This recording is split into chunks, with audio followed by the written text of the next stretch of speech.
Hello and welcome back to the Trick Play Podcast. I'm Simon Cheskovsky here with Caleb Peterson, and shortly we will be breaking down all of the sports-related news, rumors, and drama that you will want to hear about. In this week's episode, we will be breaking down Season 1 of Netflix's Quarterback and who we think should star in Season 2.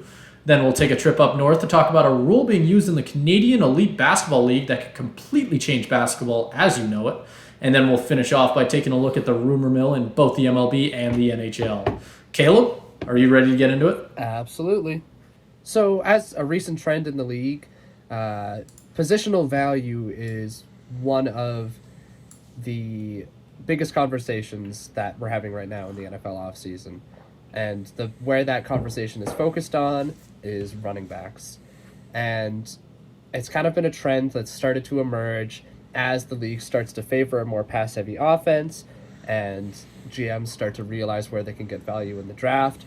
Star running backs such as Josh Jacobs, such as Christian McCaffrey, Derrick Henry, Saquon Barkley, who's in a contract dispute. Austin Eckler is another big name who's been in a contract dispute with the Chargers for a while now. These players feel like they're not being paid their worth. But in the same time, GMs are starting to realize that they can get about 80% of what some of these players are in the 5th, 6th, 7th rounds. And these players are starting to fight back against that. And they all got together in a Zoom call Saturday to discuss what that market is looking like for them and how they can potentially fight back. And Simon, I was just wondering what your kind of take is on the situation in terms of do you think these running backs have a case? And what do you think about how the market's been trending in the last few years? Well, I think it definitely makes sense. I think it's something that I think more people should have saw coming just with how the game has changed, especially in the last 10 years or even 20, with the NFL just quickly moving more and more into a pass-heavy just game in general. So it doesn't surprise me at all. Obviously, about 10 years ago-ish, we started seeing like fullbacks being phased out as well, and now we're starting to, not quite phased out, but you know what I mean, where you're starting to see a lot less talent and a lot less talk around that position, and now we're almost starting to see that with running backs, where the argument could be made that they're just not as necessary. Like you said, you could get 80% out of that. 80% out of a drafted running back that you could get out of an all-star, right, or a Pro Bowler. So it's really interesting to me. Well, I'm curious what's going to come out of this, really, because I don't know necessarily what they can do about it, because it's almost like you're trying to prevent the inevitable in that sense, where the market's just going to keep going down unless something incredible changes football as a whole, but obviously who knows if that's going to happen, right? So I don't know. I think I'm definitely on the side that agrees with the fact that it probably should be going down, because I don't know if I'd want to pay a running back like Derrick Henry who's going into his 30s or something like that a lot of money, or obviously the big one that we're hearing about. Obviously there's a bit of controversy around it, but Cook, obviously he's been trying to get a new contract, and the money's been pretty low for him from what all the rumors have been saying. So, yeah, it's definitely interesting. Yeah, it definitely is. And it's something where you kind of think you're looking at all of the running backs who have come into the league in recent years. And so I use the Chiefs as a good example of this. You're looking at the Chiefs who drafted a running back with their first round pick. They drafted Clyde Edwards-Helaire, 32nd overall, and that's a big name player. And in the end, you ended up not getting the kind of production from him that you were hoping for. And instead, where you saw their production come through in their Super Bowl seasons were from more role players, from guys like Isaiah Pacheco, from guys like Jerick McKinnon.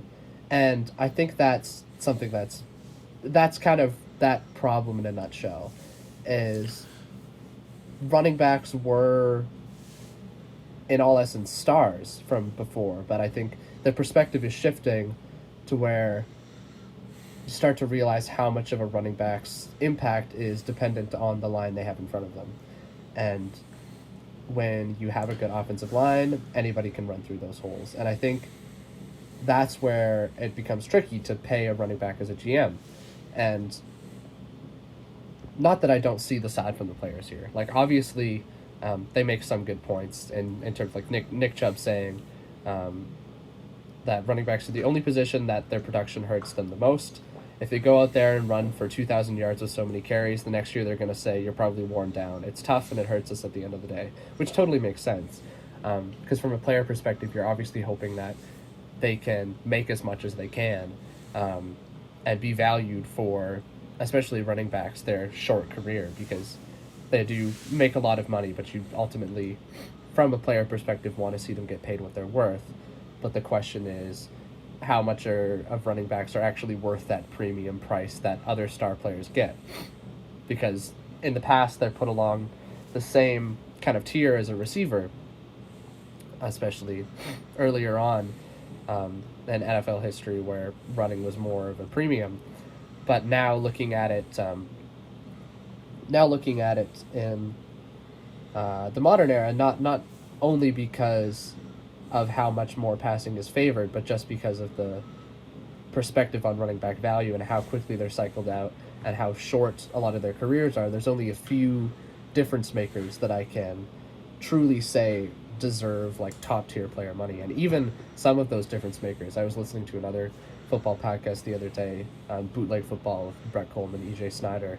They were talking about the Christian McCaffrey trade, and they said they didn't really love it because they felt like giving up a second, third round pick was a little bit too much, which I thought was an interesting discussion because he feels like one of those players that would actually be worth that kind of compensation just because of the other skills that he has, especially in the receiving game. But even then, the value of how much he brings to the team is put into question. Because if you put like a similar, like, because Christian McCaffrey is like a top 3 running back. If you're talking about a top 3 receiver, getting like second round picks, third round picks for him would not be out of the That'd be question nuts. entirely. But when you're talking about a running back, it's different. Yeah, if you're getting a top 3 or a second and third round pick for a top 3 receiver, holy smokes. What team would turn that down? It doesn't matter what your receiving core is, right? But it's such a different game now where obviously I feel like I lean more towards the fact just because of Christian McCaffrey's impact in the receiving game as well, or the passing game, sorry. I feel like there's a little bit more of an argument to be made. I think I personally would have no issue giving a second and third for McCaffrey. That's just me because it's McCaffrey.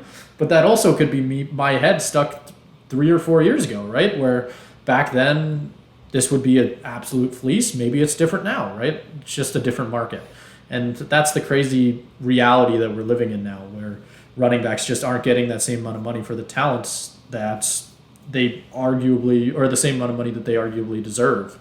Where I just GMs are starting to smarten up and realize that they just aren't going to get that, right? They're not going to get that much more than what they could possibly get from a guy that they probably only pay $2 or $3 million. Like, you don't necessarily need that top tier workhorse running back anymore when you can get the same type of thing out of like 3 guys. Like, you can just pay 3 guys $2 million. You're good.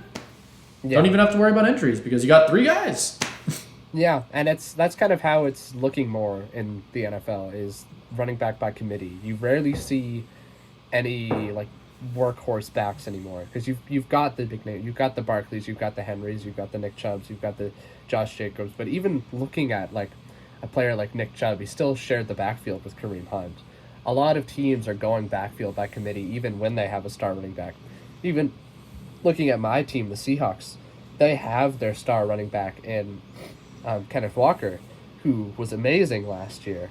And had he started the first few games of the season and maybe kept up production a little bit more, I think he could have been in the really pushing Garrett Wilson for that offensive rookie of the year. Even despite all of that, the Seahawks still went out and drafted another running back in the 3rd round, and Zach Charbonnet. Because you really can't, because of the fact that you can probably get 80 to 90% of what Kenneth Walker provides in a Zach Charbonnet, and also because the durability of the position is, even though it is a fair point to say that it's not fair that a running back's production hurts them, there is still something to be said about how much more contact they take, how much more stress they're putting on their bodies. It's definitely it's a bit of a catch-22. It's a bit of a catch-22 in that you want to see these star running backs get paid. You want to see them you want to see them get paid for their production, but at the same time, they're for teams from a GM position, there are just much better ways to build a team. If you're spending a lot of money on a running back, I don't know how much you're going to win. Yeah, for sure. I totally agree. Like you can win now just by doing. You don't need to have that big name anymore. It's just you can win with 3 or even 2 guys, and that's obviously, like you said, the Seahawks. Like I think that's a great example. They drafted a guy in the 3rd round, like you said. That is, you got to wonder how many teams are just going to start doing that, where you're just going to start seeing just a constant cycle of running backs coming in every year straight out of college to have a great year and then get, maybe not tossed aside, but obviously once that rookie contract runs out, you got to wonder how much money they're going to make at the end of the day, right?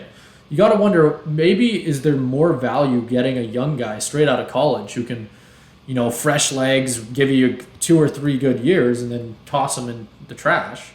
Would that be better than paying I keep saying Derrick Henry. Obviously, he'll get as much money as he wants because he's Derrick Henry.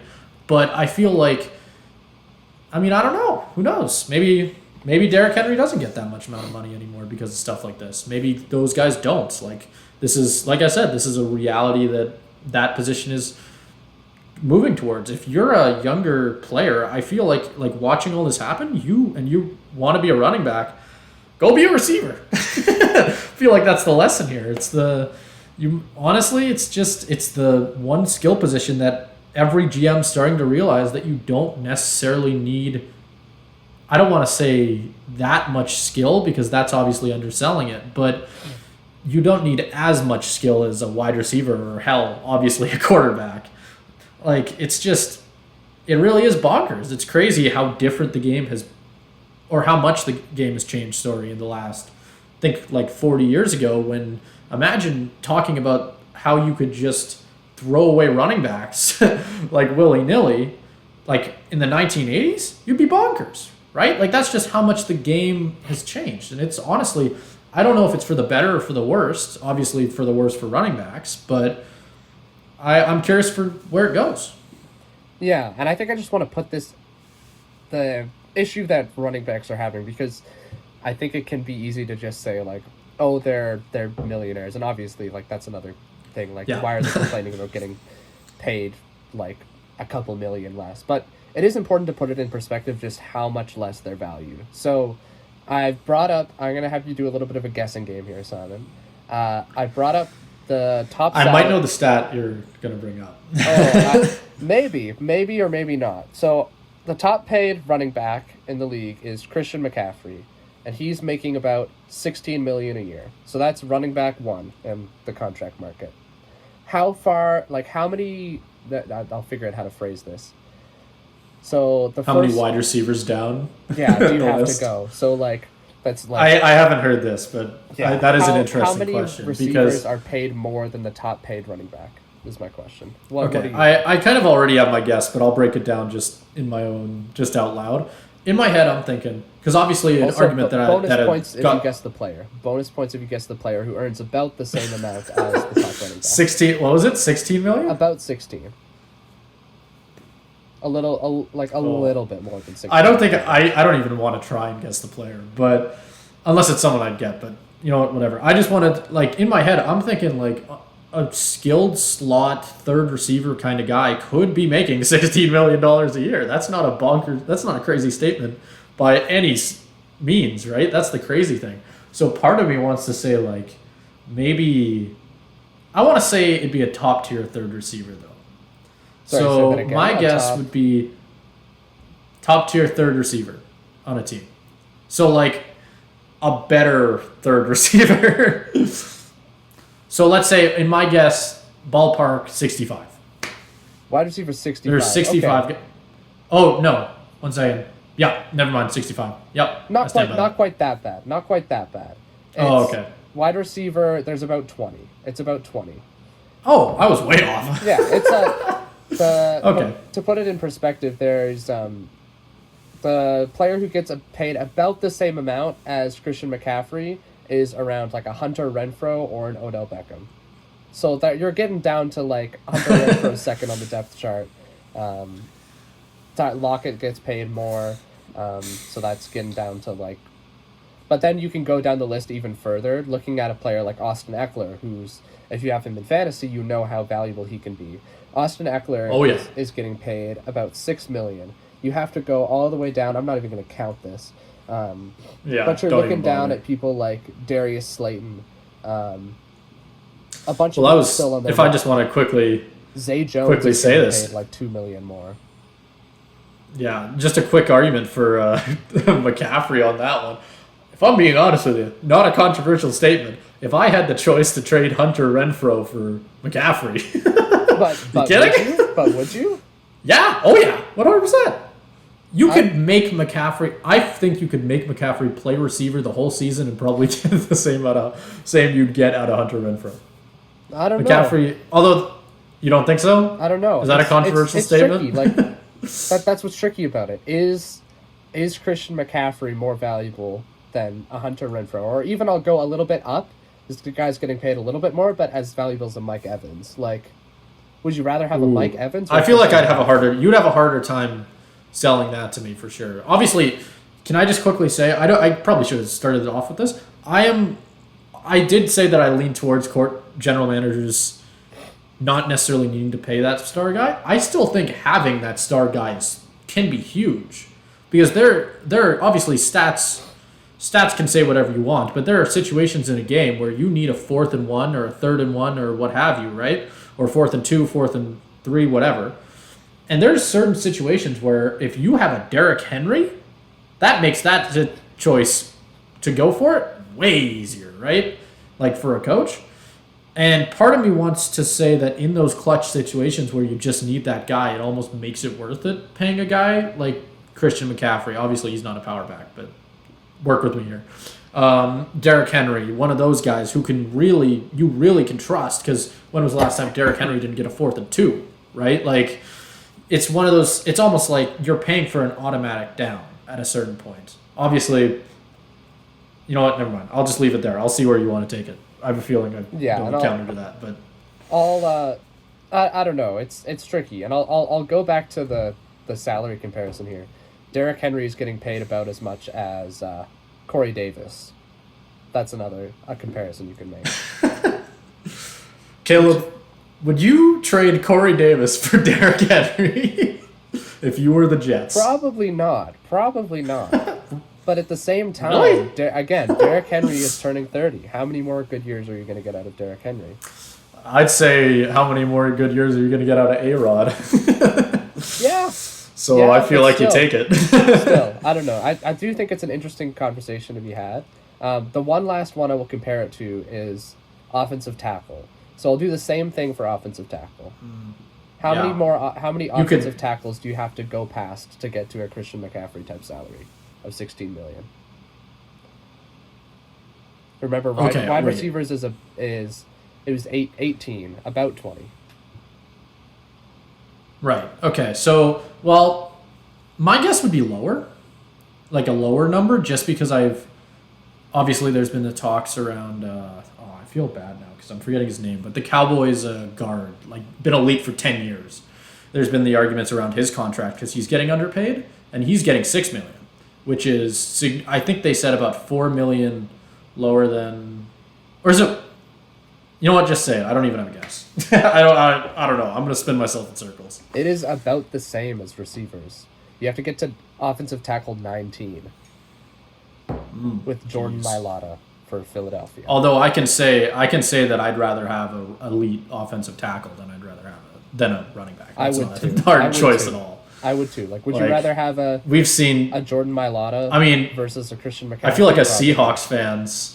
as Seahawks fans, we can talk to how important an offensive line can be, especially just for a quarterback, right? Yeah. Like, imagine if you had a good offensive line in front of Russell Wilson in some of those years, and those could have been very different years. Yeah. Like, you give Russ that extra second, and you never know. Yeah, But- and I think where this conversation definitely like takes a turn and where you feel like the running backs have a point is just the difference between the prestige and the like fame of the players that are getting paid about the same amount as players. If you asked any random NFL fan on the street, they probably wouldn't be able to name. Like, I don't know if you could talk to Yeah. any random NFL fan and they could pull up Jordan Mailata. Um, like, quick, who's the left tackle on the Philadelphia Eagles? They would. I don't know. Most of them probably wouldn't be able to name Jordan. The funny thing is if you hadn't said that, I probably couldn't have said Jordan Mailata. Yeah, Like that's just it's like, just like Christian McCaffrey is such a offenses big name. or an offensive lineman aren't sexy. Yeah, but I think that's where Like GMs are going. They're starting to prioritize value, positional value, over the big name players. And so Christian McCaffrey is who you're going to see every night. But Jordan Mailata would make his money by not being seen. You offensive linemen are good Yeah. when they're not seen. And I think that's where the disconnect is between how famous these players are and how much production they're getting. But if you look at it a similar way, players like an offensive tackle can be valued more just because they bring a lot more that you don't even see. And then similar thing for wide receivers, just on a different level. Wide receivers don't take as much of a beating. You can utilize multiple at once a little bit more easily. Like, there's not a lot of 2 running back sets that are used in the NFL anymore. true. But you're always going to have your spread offenses. You're going to have your 3, 4, 5 receiver sets. So, like, there's a reason a wide receiver 2 is getting paid a heck of a lot more than even a running back 1. Because if you're a Tyler Lockett, you're still going, like, Tyler Lockett back probably wide receiver 2 to DK Metcalf, debatable. But there's a reason he's making more money than the top paid running back in the league, because he's still able to get more, if the same, if not more, production. So I think that's where GMs are kind of heading to this point, which is, it sucks for the running backs, but as a GM, I don't think I would do anything different. No, and I totally agree with you. So I'm not really a big TV show guy, but one of the things that caught my eye when I was scanning through Netflix, which I do probably once a month, is the new quarterback show, which is why I'm thankful that it came out pretty much at the perfect time, where I actually got to see it on time. But it was actually, it was very interesting. It was something that I didn't actually know. I might have been living under a rock, but I had no idea it was coming. And it was a very interesting idea to me, just from the standpoint of, it was very clear the inspiration was coming from the F1 show. All of a sudden I'm drawing a blank, which is kind of strange considering I watched it. That's what it is. And I'm actually an F1 fan. And from that standpoint, I thought they did a pretty good job. Like, obviously, the big thing that everybody's getting from it is obviously they didn't quite hit that Drive to Survive really did hit, in just how good of a job they did showing the behind the scenes. But I still think they did a killer job. I don't know about you, Caleb. I thought, so I'm not all the way through it yet. I'm about halfway. But what I've seen from it so far it's been I've really enjoyed it. It's been good. I think the biggest thing for me is that, as someone who is a huge football fan, it feels like it's not quite catered to me. It feels like it is a little bit more catered to people who either know very little about football or haven't watched a game of football in their life. And I think that's completely okay. Like, I know for me, my mom has started getting a little bit more into football because she saw this show on Netflix and was curious and watched it. And so now I have my mom asking me about Kirk Cousins, which is something I never thought would happen. So for that, I think it works really well. I think it's awesome, and the way they structure their episodes is it's not week by week. They'll kind of go all over the place. They between the different quarterbacks, but also they'll jump back and forth because they've got more of a theme. So I know some of the episodes that I remember, there's homecoming. So it was Kirk Cousins going back to Washington, Mariota going up to Seattle because he played college football up in Oregon, and then Mahomes going back to Texas Tech to get his number retired. There's a common theme there, and it was the same thing with a bunch of other episodes. The last one I watched was all about game preparation and what quarterbacks do to memorize the playbook and game plan. And you see that throughout, and they highlight one specific game where that was paramount. The biggest one that I remember for me was there was another episode about dealing with the physical toll of being a quarterback, and the ending of that episode was the crazy Vikings-Bills game, one of the best games of the year, and just showing the physical toll that it was taking on Kirk Cousins, and it's great because I think it provides a good baseline to show what the quarterback position is all about, and in essence, because of how important the quarterback is, how it also shows what the game of football is all about, which I think is awesome, and I think it's a great way to introduce new people to the sport. But for me, as a Yeah. football fan who knows a lot, I kind of prefer something like Hard Knocks, just because it goes a little bit more in depth onto, like, it goes into the show assuming you know what football is. Like, you're generally not going to go into Hard Knocks not knowing something about the team you're watching. But for quarterback, it very much felt like this was an introduction to Mahomes, Kirk Cousins, Mariota. It didn't go in assuming anything, which I think is great, but like personally not my favorite. I'll still watch it, I still enjoy it, but not I can tell it's not catered for me.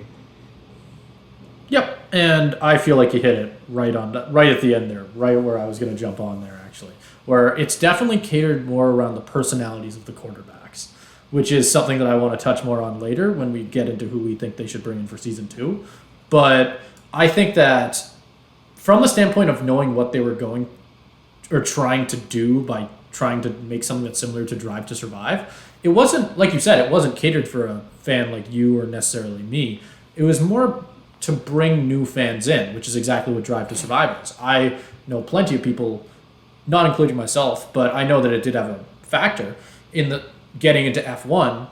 I know a lot of people who got into it from watching that Netflix series because it really did a good job just giving you a general idea of what it's all about, introducing you to the personalities of racing and all of that, right? It did an excellent job doing that. And they, from that standpoint, I think they did a pretty killer job. I think that while I don't have a lot of issues with it, I want to get into asking you about like just around just preferences for what you thought in general as a general review of it.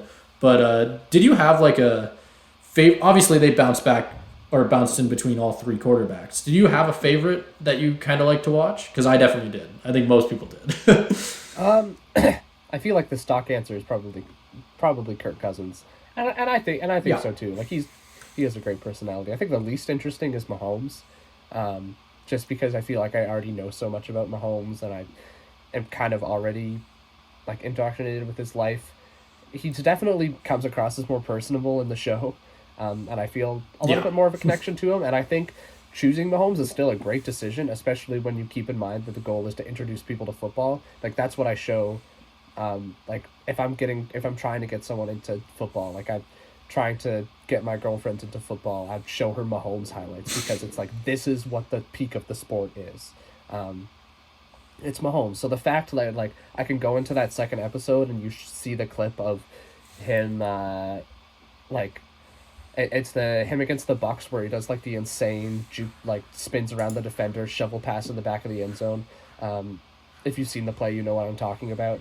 But like that, I think it was really important to have Mahomes in there just so people can see what that aspect is all about. Like you can see the wow moments and you can see why people would love to watch him in a game. But in terms of personality, it's not the best. But Kirk Cousins definitely my favorite. And Mariota, I think it was interesting. I just like less so like Mariota is a very likable guy. He's not like overloading with personality or anything. I just thought it was really interesting. And I've heard rumblings that it gets even more interesting with him being benched later on. I haven't quite gotten that far. But I think the position that he's in is someone on the fringes of the like starting 32. I thought that was a really interesting way to do it. I thought the three perspectives of having a superstar, having like an average to above average quarterback, and then having your fringe guy, I thought that was a good balance to strike. Overall, in terms of personality, yeah, I'd like to go back to the original question. I'd like Kirk Cousins more, but I think they overall had pretty decent choices for what they could have done. And even though I didn't love Mahomes or Mariota's stuff as much, I think it was still a good way to balance it out. Yep, and you're making my job really hard because you're saying all the same stuff that I was going to say. I was about to say, I think that that's one of the things they did an excellent job doing. Obviously, when you're looking at it from the perspective of somebody who doesn't know a lot about football, having Mahomes or just an overall Pro Bowl quarterback is so important. You need to have that guy who's going to be able to show you the elite of the elite. But the thing is, like you said, it's important to have almost three different angles, or else it just kind of gets boring. Like you couldn't have done this show with like Mahomes, Burrows, and Allen, right? Like it just wouldn't have been interesting, right? It's just wouldn't have worked as well. Which is why I think they did an excellent job. You brought in the elite guy. You brought in somebody who's, I don't want to call him middle of the pack because I think he's slightly above that, but a personality to kind of like mix everything in, and then you're bringing in the guy who's really fighting for his job, who's making his way back into the league, and you get to hear the story of somebody who hasn't necessarily had the easiest time, right? Which it mixes very well, and it's a big reason why I think it was so successful with this. Obviously, there's a lot of people who are saying it could have been better.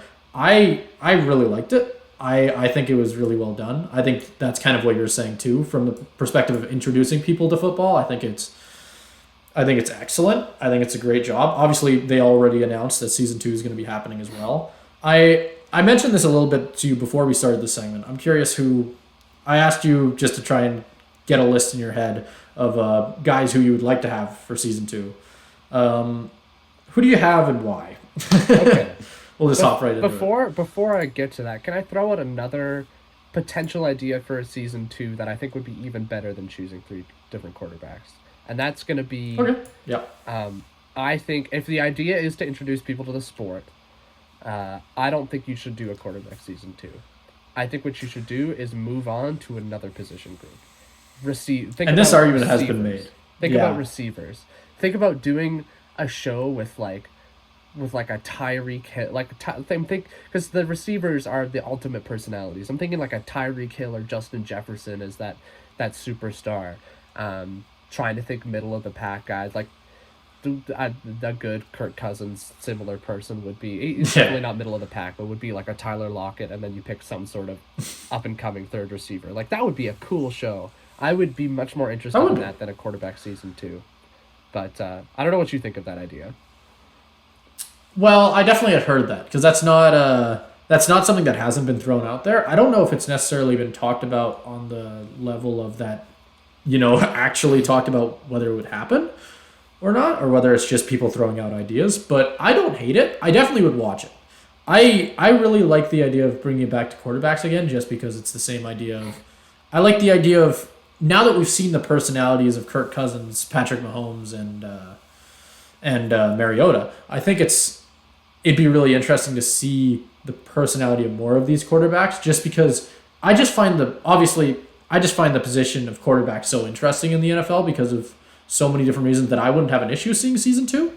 But I feel like I don't think you should wrap up this at one season. That's the one thing that I might disagree with you on.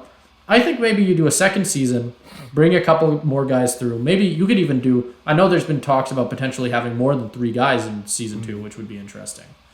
But I feel like maybe do a second season, bring a couple more names through, and then once the gimmick gets old, then you move on to wide receivers or running backs or corners, what have you, right? Like you can move on to, hell, imagine if they did like even just a defense or something like that. Maybe you could even make it more broader, right? Where you just follow 3 defensive players, or even you could spread it out if that kind of makes sense. Yeah. No, I think I honestly like that last idea. I think that's a really good one. And I think honestly in hindsight I may have liked that more from the start. Instead of looking at 3 quarterbacks, just taking 3 players in general, or maybe even broadening it out because 3 players is a lot to limit it to. But like even if you do like maybe a Kirk Cousins, and then you do a Tyreek Hill, and then you do someone on the defense like a cornerback or something. Like I think that would be interesting. And I think one of the issues that they're gonna have if they want to look into that idea is the fact that they've already marketed it as quarterback. It's the quarterback show. It's not necessarily about the NFL. And I think they are a little kind of putting themselves in a box a little bit. I understand why they did it, because it's the most marketable position, because it's the players that people. It's also made by Peyton Manning. It is also made by Peyton Manning. Yeah. But Peyton Manning couldn't have been nearly as good as he was if he didn't have Marvin Harrison. Like, if he didn't have any of Yep, the that's fair. Yep. of the players around him. And think about Peyton Manning winning Super Bowl 50. He only did it because of that defense. Like, do you think Peyton Manning wouldn't want to give props to Von Miller? Like, I do think there should be a little bit more emphasis on the other positions going forward. Like, that's what I'd want to see. But I do get where you're coming from. I do think it's like a second season with all quarterbacks would still be interesting. I just think if the goal is to grow knowledge and interest in the sport, I think that expanding it to other positions would be a way to do it now that you've already had people hooked in with quarterbacks. And I think that, honestly, with the personalities of some of these guys, because quarterbacks are interesting in how much responsibility they have. It's the hardest position in sports. But they don't, like, they're more similar to hockey players in how they're constantly taking responsibility. They're, like, you see their press conferences, they'll give stock answers similar to hockey players. That's not the same for receivers and cornerbacks. That would almost be a more interesting watch to me, just because of the different types of personalities that you see. But yeah, no, I think that would be where my argument for it would end. I just think it would make for a little bit more interesting TV, and I also think it would be a way to expand the knowledge of the sport. Just because, like, going back to the quarterbacks, if you do another 3, what different points are you going to hit? Because they're doing these themed episodes, what different points are you going to hit that you haven't hit already? That is not something that I was thinking about. So when I asked this next question, you know what?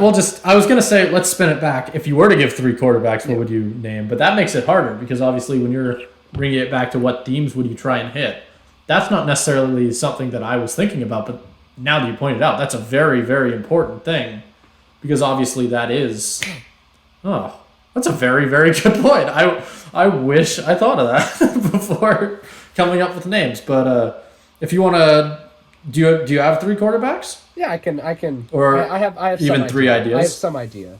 Okay. So I'll go. Let's hear it. I'm gonna use the same structure as quarterback did. So I'm going a superstar. I'm going a above average, middle of the road, kind of, let's say 10 to 20 guy. Then I've got a borderline starter. I think the trickiest one to come up with is that 10 to 20 guy because I think they already picked the best person for that in Kirk Cousins, in terms of personality. Yeah. However, You're not going to get a better Kirk Cousins. No, you're not. But I think with this lineup, this would hit it out of the park. My superstar is going to be Joe Burrow.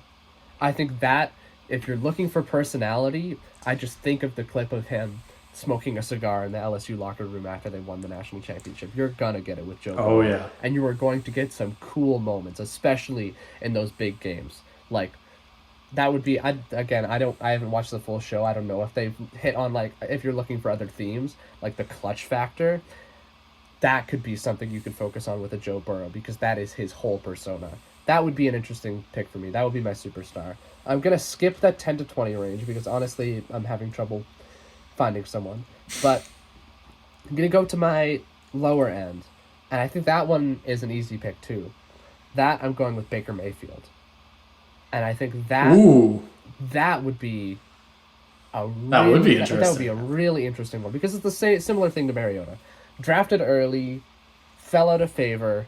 You can examine why that happened. You can take a look at how, because it was playing through that injury that got him to this point. Playing through that shoulder injury took him from the Browns savior to having to fight for that job. And we've talked about this on the podcast at like why I think Baker Mayfield hate is a little bit overdone, but also just that personality. It's again like I'm trying to get a little bit more personnel, a little bit more, because none of these guys, none of Mahomes, Cousins, Mariota, they are not like going to be as self-confident as a Burrow, as a Mayfield. Mahomes will make a throw and like, yeah, you see him in the game. He is like talking his shit. Like he is bragging about it, but he's not going to do that in the press. He's not going to do that when they're doing the interviews for the show. I can see a Burrow, I can see a Mayfield doing that because I think of Baker Mayfield. I don't remember what the opposing university was, but planting the flag in the middle of the field. Like, it's stuff like that. Mayfield, like, he has that swagger. I think that would be interesting. And then to bring it to my middle of the pack guy, I'm tempted to go Gino just because of That's who I thought you'd go. my bandwagon, but there would be more interesting people than Gino. I think you've missed the boat on Gino. Honestly, it would be the most interesting season for him would be this year. But obviously, there's no way they could have known. There's no way they could have known. I think a potential. I mean, you interesting could one make the that'll- argument that they could have replaced Mariota with him. Yeah, But- and I think that would have made for an more interesting show. But again, that's not any of their fault. They couldn't have. There's no way they could have known. Yeah. I'm throwing it up between two players for me.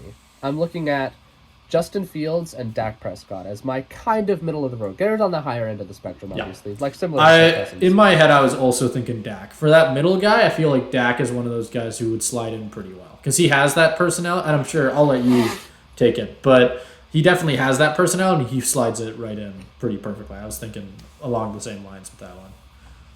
Yeah, I would go between Dak and Fields. I think Fields has more personality, but I do think that Yeah. like just the football culture of Dallas is a more interesting thing to analyze. Yep, Yeah. for sure. And so your three guys would be Burrows, Dak, and what was the last one? Mayfield. That's right. That would actually be interesting. I actually had a similar idea. I think I like the idea of Burrows for basically all the same reasons. He is like the perfect, like elite quarterback who's going to give you all the personality you could ever ask for. I feel like you could also slide in a guy like Allen. I feel like for the same reason almost that you said Dak with Dallas, just that Buffalo, just everything around that team, and they're going to be really good this next year as well. Like everything around Buffalo and Allen, I think that'd be super interesting too. You took Dak, so I'm going to take off Dak just because I feel like that's there, that's done. I feel like I could probably throw in a guy like Tua. I feel like that'd be Yeah. interesting. I feel like I've always been interested by just Tua in general, and I feel like you could just have that conversation about how he's the only left-handed quarterback left in the NFL. That's interesting enough to me, that whole thing. And then for the third thing, I'm going to switch it up a little bit. Instead of bringing in a guy veteran on the fringe, I feel like it'd be interesting to have like a rookie. I really like the idea of having a rookie quarterback, which is something that I've been thinking ever since I started watching the show. Imagine if they brought in a guy who is straight out of college, who doesn't really know what to expect with the NFL, and you just throw a bunch of cameras at him. Wouldn't that be funny? It would be funny. Like- I think the teams would be up in arms about that, though. They would not. Be Oh, I'm sure. I'm sure. It won't happen, but I'm just think about it. Imagine if you have It would be Bryce. let's say we have Burrows. Bryce Young. Let's say no. Sure, but let's say for this example, let's say it's not Bryce Young because I want the rookie who would be. I want a rookie who's like gonna be like blinded by the lights. You know what I mean? I like the contrast of having Joe Burrow, obviously cool as a cucumber. You're gonna say what you want about Joe Burrow. Let's say you throw Dak in there, another personality. You're gonna have no issue there. Then you just have like a guy who doesn't know what he's doing. Like, wouldn't that be incredible? Just like I love the idea of that. But I mean, you could even have a guy like Bryce Young. I just think the idea of having a guy, obviously, it'd be a very different contrast between seeing how he prepares for games compared to a veteran quarterback, and how like he handles the coaching and how even the coaches coach him. Right, that'd be a very different thing. And I feel like that contrast would make it interesting. But also just having a guy complete newbie, I think that'd be great. You know which quarterback you can pick to where you would, because yeah, like I really like that idea too, and I think that would be Kyle potentially even Trask. more interesting. No, Kyle Trask maybe. I was thinking different, where it's a person's first year starting. There's a lot of pressure on him. Probably like doesn't have a ton of in-game experience. First round pick. But technically not a rookie. He's been in the league for like 3 years. Do you know who I'm talking about? Oh, Jordan Love. Yeah. That'd be good. Yeah, I'd like that. could be Actually. interesting. I feel like that would be interesting. Yeah, I actually, you know what? Now that you say that, I feel like that almost works better. That'd be a super interesting show because you could also just have the parallel of imagine if you did this, and hear me out on this. Your elite guy replaced with Aaron Rodgers, and all of a sudden you have that contrast, and you could really build around that. That'd be an interesting show. That would be good. And Rodgers would be another good personality to put in there too. Like he would be. I think the elite guys. When I was thinking that, in my head I was thinking Rodgers. I was thinking for that elite guy, Rodgers would be pretty much perfect. But I don't.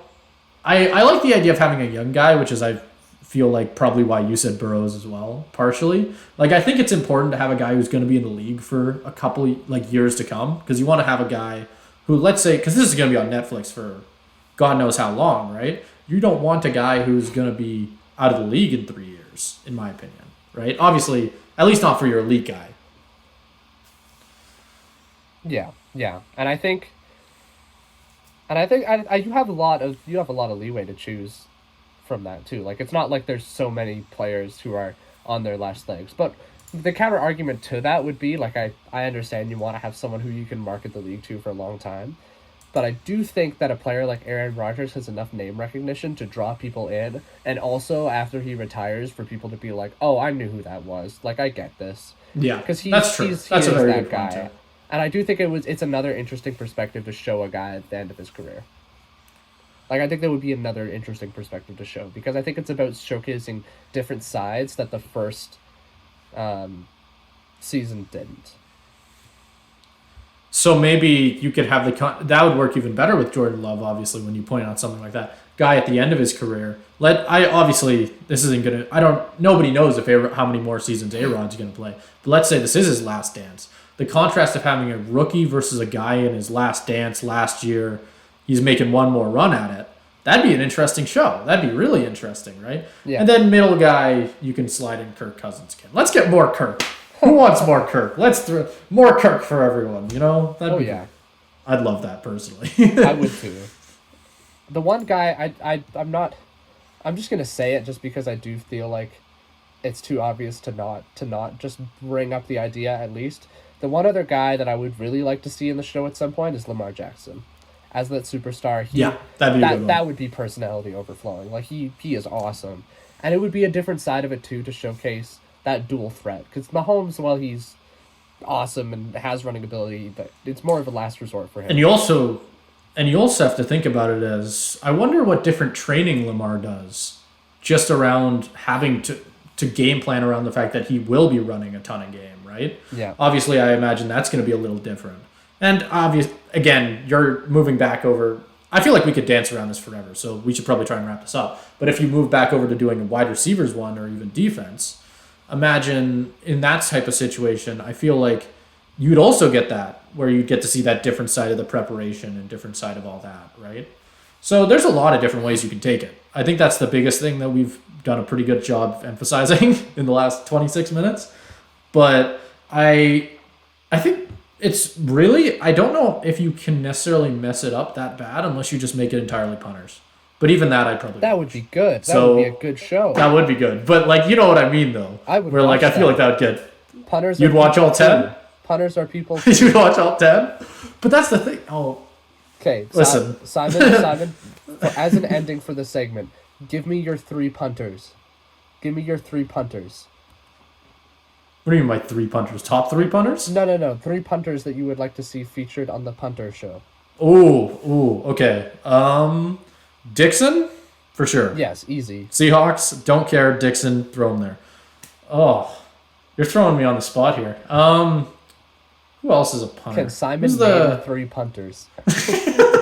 God, crack. Me and you aren't going to be friends at the end of this game if I don't like you anymore.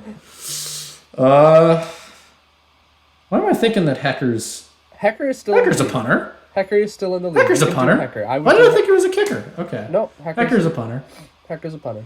And make Pat McAfee come out of retirement. And let's end the thing here. End it there. Sweep the... What is your NBA all-time starting 5? If you could name any player from any decade, any era, as long as it falls under the, criteria that it is 5 guys, who would you pick? And Steph Curry recently gave his, and it's pretty interesting.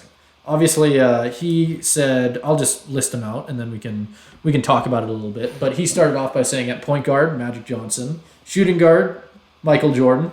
Not very controversial so far. That is generally the generic pick right there. Those 2 guys, you will see right off the bat, almost on any single one. Then it starts to get interesting. Small forward, Kobe Bryant. Well, Power forward, Tim Duncan, not very controversial. Center, Shaq. There's 3 or 4 guys you can slide in there without any arguments from anyone. Like, obviously, pretty good, in my opinion, pretty solid. Obviously, he didn't want to slide himself in at point guard, totally fair. But, Caleb, what do you think about his general picks? And just in general. My biggest thing is just I think looking at it right away, the biggest thing you'd say is like obviously there's no LeBron. That would be the biggest No LeBron. biggest omission that you'd see. But Yeah. it's not like offensive or anything to me. Like putting Kobe in over LeBron doesn't feel like LeBron's being wronged too much. Could you have fit him in somewhere else in the lineup? Like potentially, but who are you gonna slide out? Like are you sliding out Magic I was about Johnson to make that for comment as well. LeBron? Are you sliding out Tim Duncan? Like those are tricky arguments to make, right?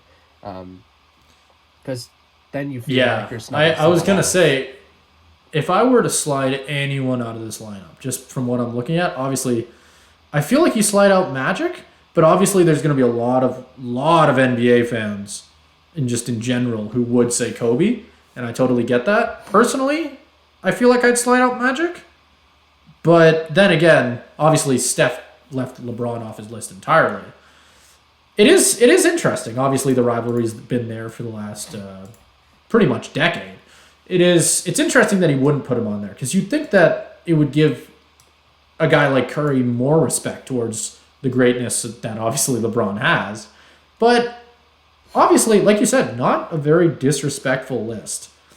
And one thing that I wanted to do here, because we haven't really done anything like this on this podcast, but I really wanted to give our top fives because I know that over the years, I know I'm more of an NBA fan than you are, but I feel like I've given probably 100 different ones because every single time something like this comes up, you get asked if you're an NBA fan, what is your all-time top 5? And at least for me, it feels like it changes either every couple months or every couple years. There's a couple of guys who stay consistent, don't get me wrong, but generally, like as you watch the game evolve and watch more guys and obviously guys slide in, guys slide out, and that's the thing with something like this. When you're picking 5 players out of thousands, it's so tough that I feel like there's so many respectable options. If you want to go first with this one, because I feel like I'd rather go second for this, but if you want to go first, go right ahead. In terms of my overall lineup. Yep. If you want to just throw it out there. Okay. I'm getting it. I'm still getting it together. I'm thinking.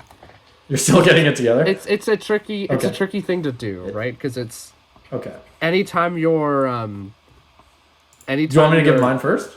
No. I'll give mine. I'm pretty much ready. But I'll just say like anytime you are making a list like this, you feel like you're leaving someone out, right? Like that's you feel like you're snubbing someone just by making the list. There's absolutely no way that you could make it that you're not going to leave someone out. Because, like, even when I'm looking at Curry's, the thing is, and this is a spoiler, I'll say this, I also have Tim Duncan. But I'm using that as an example. For that one, I feel like from the power forward position, Tim Duncan is very, very much not controversial. Tim Duncan, best power forward of all time, you will not get an argument out of anybody. But then again, there's a little bit of me that wants to go, you could slide Dirk in there. You could slide Dirk. Dirk would be pretty cool in that spot. Or even you could move another center. Who knows? Maybe you want to slide Hakeem in there. Maybe you want to put Kareem Abdul-Jabbar. You could throw a bunch of guys in there, and you wouldn't get a complaint out of me. I would not think that was strange that you left Duncan out. Just because part of me, even though I do think Duncan is the greatest power forward of all time, it's not controversial to me if you want to throw another guy. Hell, we were talking about LeBron. If you replace LeBron with Duncan, I feel like I wouldn't necessarily be shaking my head at you. I'd be like, okay, I get it. Like, I get it, right? That's the thing. There's so many options that you can slide in there. Yeah, no, I definitely think so too. And that is what makes it tricky. And I try to make my list. I have my list, and I tried to make it different than Curry's. There's some you have to repeat. I'm not leaving out Michael Jordan, but I'm trying to make it a little bit different. Just I don't know if it's necessarily gonna be the best team of all time. go through all the possibilities, like I'm sure you can find a better lineup. So But I think you're I just think making this sure would to be- throw out the context that you were trying to avoid the I'm guys trying that to you already avoid chose. using the same. No, I'm not like Okay. using it as a hard and fast rule, but I'm trying to make it a little Okay. bit different. Um, I can't say I did that, but I could definitely on the spot afterwards. I'll give one that's the same to try and beat this. yeah, so I'll throw out my picks. So I'll go for shooting guard. I'm gonna go Michael Jordan. That feels obvious. That I don't need to Yep. explain why. No, I can. you shouldn't have put Michael Jordan. And I shouldn't have put Michael Jordan on the all-time top five. How dare you? Yeah, no. Heresy. But yeah, no, like that doesn't need any explanation. I'll move on. I do feel like it's a bit of a snub to not have LeBron on there because as dumb as Yep, I do I think get the that. argument is for between MJ and LeBron, I do think MJ's significantly better. I do think LeBron has fully cemented himself in that second best of all time conversation because you look at the longevity, you look at well, he hasn't has as much playoff success. He leads in every stat, and he's did have the misfortune of playing for some pretty bad Cavs teams out of the gate, and he didn't have Sure. some of that, especially early in his career. He didn't have some of that same supporting cast that MJ did in terms of looking at Scottie Pippen, looking at Dennis Rodman. So I do think it's important to have him in an all-time top five, and well, like maybe Curry. Like I'm trying to think of reasons why Curry would have left him off his list. Maybe because you don't want to snub a guy like Kobe, or any of the players that he put on there, but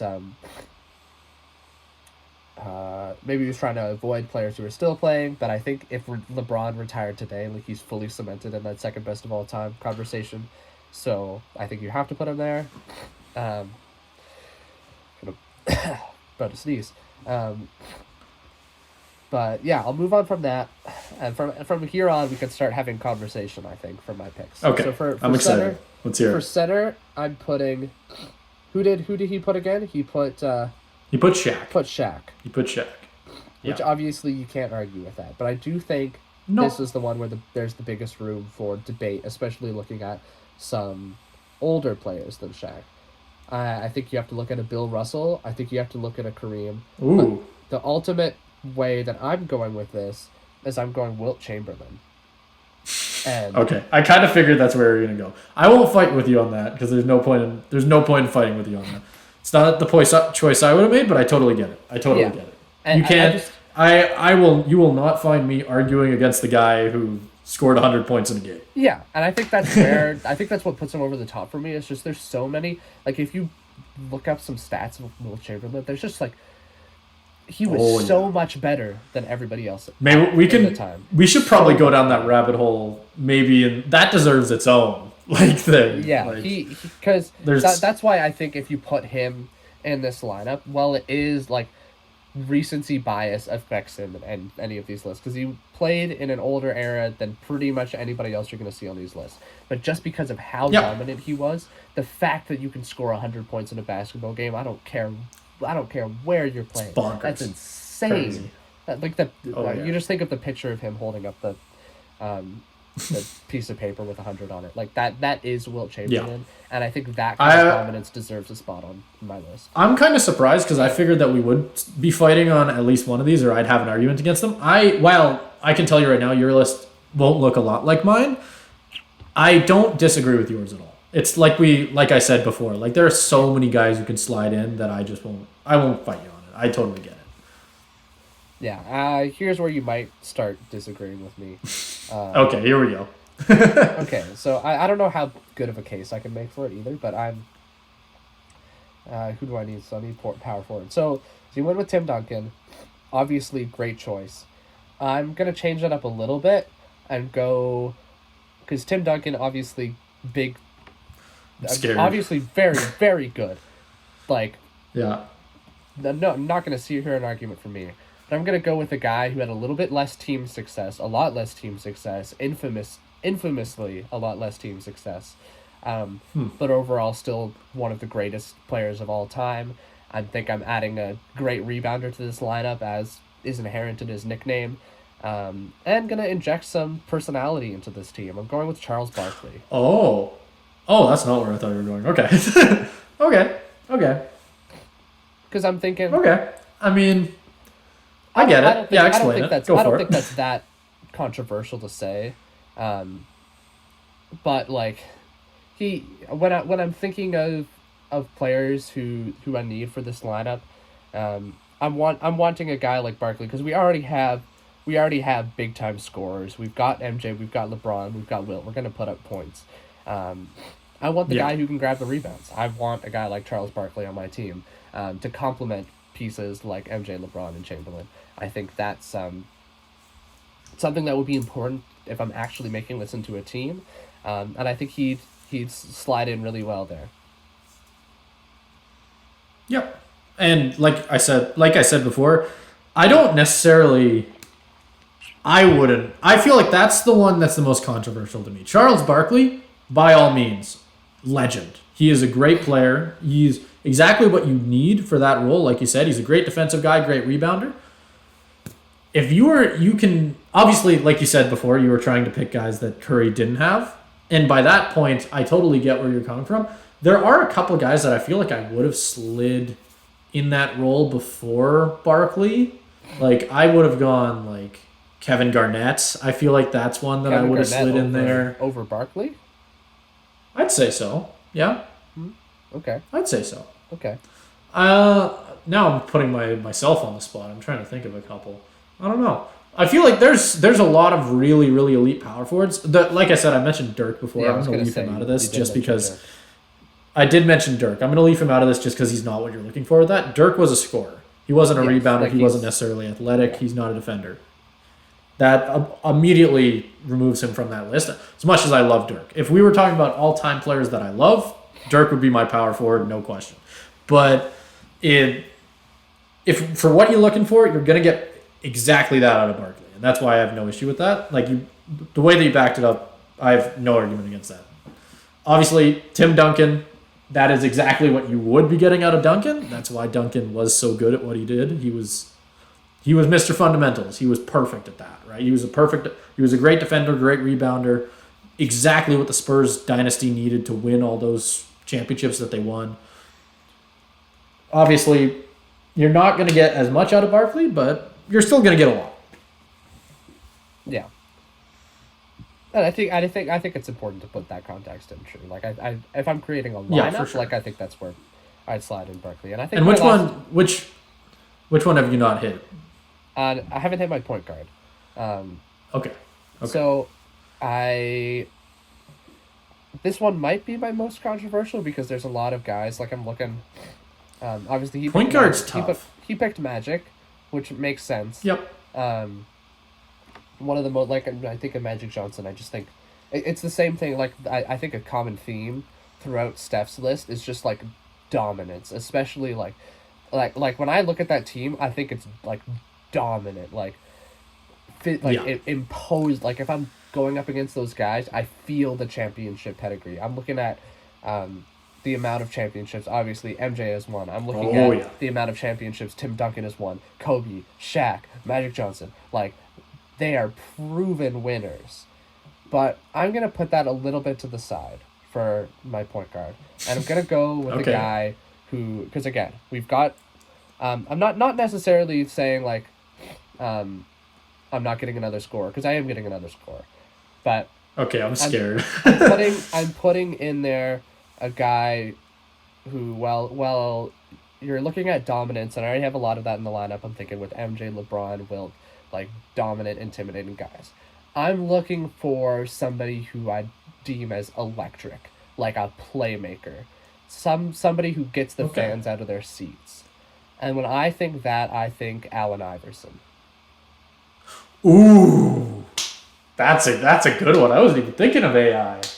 Oh, you were scared me. I thought you were going to say like Westbrook or something. Oh no, no! I think Allen Iverson. And You know what? I think You that's know what? another one where I'm similar to Barkley. I'm thinking less along the lines of team success and just who is the kind of player, irregardless of how Yeah. much they can carry a team, that I would want to complement my big time pieces. And I'm thinking Allen For sure. Iverson. You will not get an argument on that because I love AI. I love the way he played. He would fit perfectly. He is the type of guy that you would have no issue from me. I personally, no issue with that. Okay. Now I'm excited to get into mine. Obviously, I think I'm going to give 2 here. So I'll quickly go through it because I want to do what you did. I want to try and make a lineup out of guys that Curry didn't pick just to kind of do the same thing you did. I didn't do that with my first one. I'll spot you MJ. We'll spot you MJ, though. Just to We'll spot me MJ? Just to make it even, because I did that too. Unless you don't want to. Sure. Unless you don't want to. Well, I'm thinking because I'm gonna have to do it on the spot. But maybe you know what? No, I don't need MJ. We'll be good. Maybe we'll see. I'll think about it. But anyway, my lineup for context.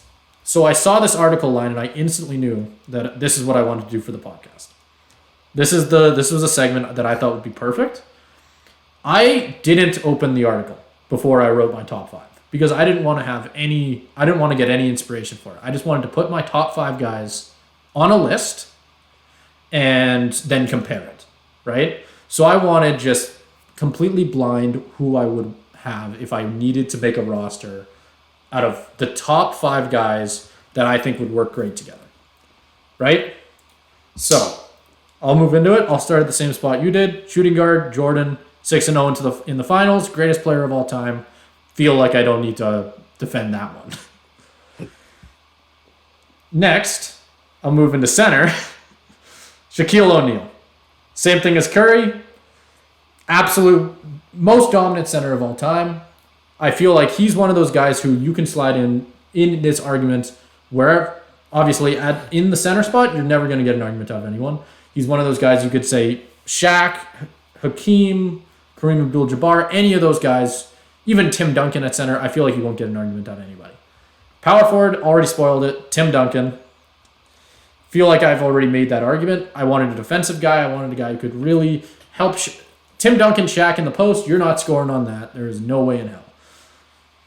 Small forward, I'm biased because I grew up watching this guy, Kobe Bryant. And then point guard Magic Johnson. So in total, I ended up choosing the exact same team as Stephen Curry.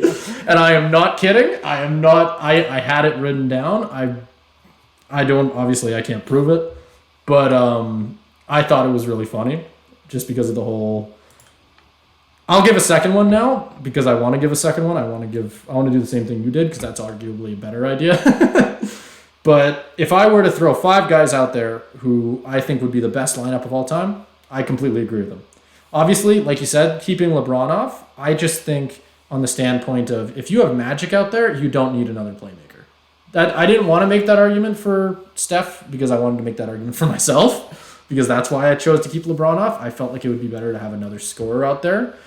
And having Jordan and Kobe on the same court would be absolutely bonkers. On the same team, obviously. They played against each other, but whatever, what have you.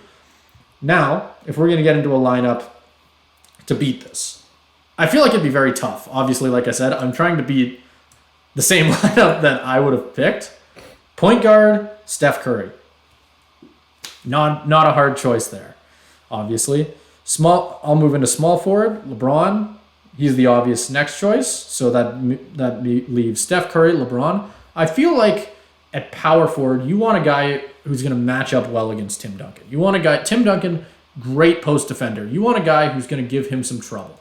Feel like you throw Kevin Durant out there maybe at power forward that spot. Feel like that little bit of range would really give Duncan some issues.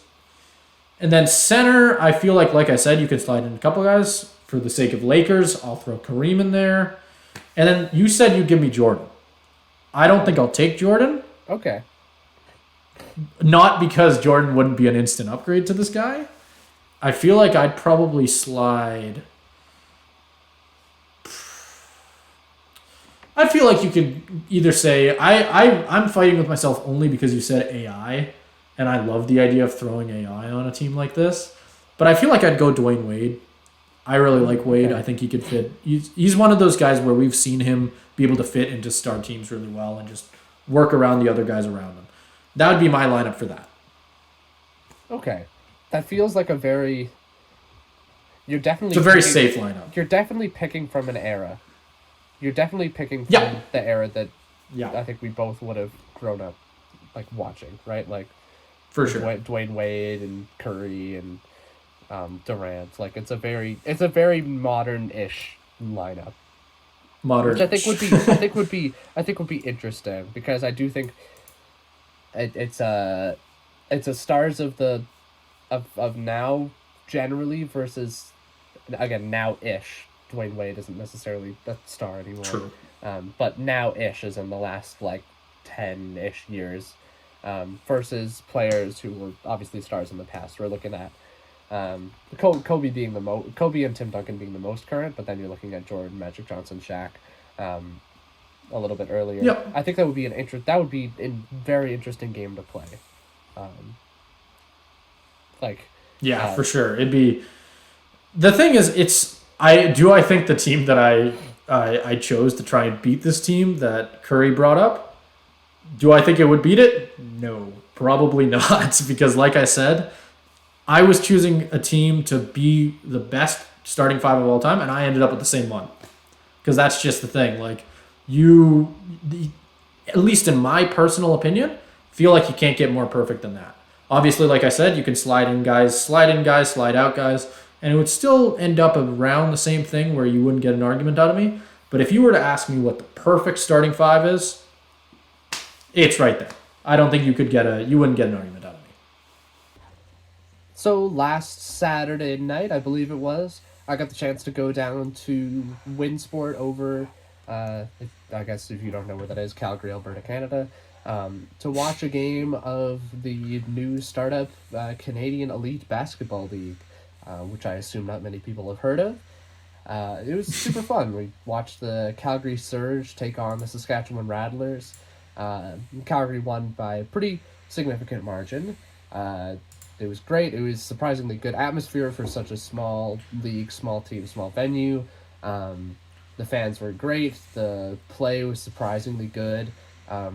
Got some great dunks in there.